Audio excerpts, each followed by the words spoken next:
Hey yo, what's up mga ka-Park Vlog? Panibagong araw at panibagong hamon sa buhay na naman. At ngayong araw, ituturo ko po sa inyo kung paano gumawa ng donut balls twisted. So tara, huwag na nating patagalin, gawin na natin.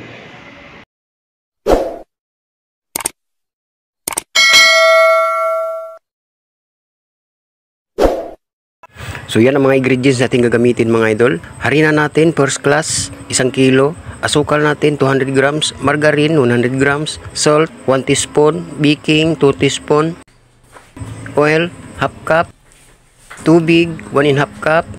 So haluin lang natin.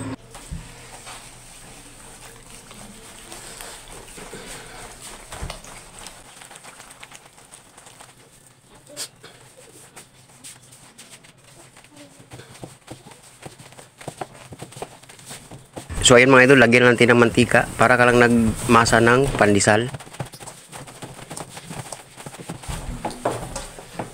So ayan mga idol, ninipat natin sa lamisa.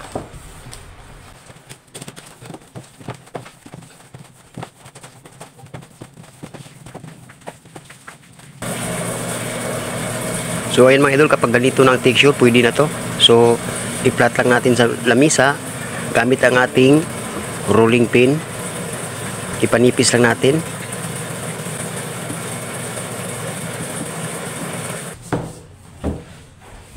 So ayan mga idol, pwede na to. So ngayon hiwain lang natin. So ganito lang paghiwa mga idol, yan. Ganito kalaki.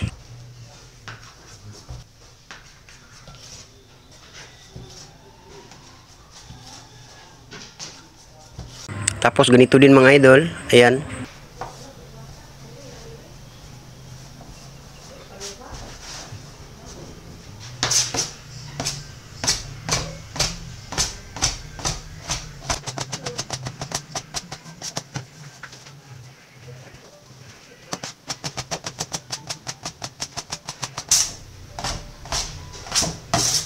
So ayun mga idol, so ngayon lutuin na natin. So ayun mga idol, dahil nakapagpainit na tayo ng mantika, so ilunod na natin to.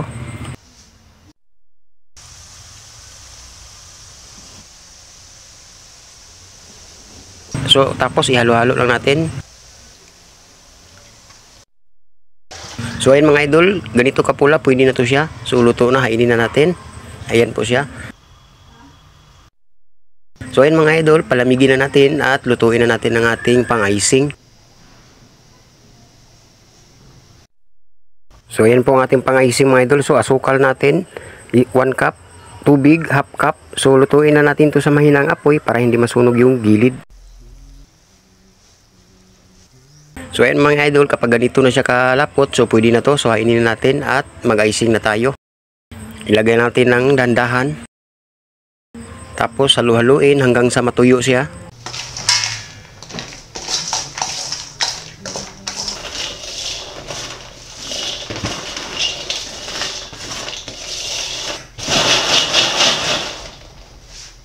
So ayun mga idol, no? Tumuyo na siya, ganito siya. Ayan. So balutin lang natin to.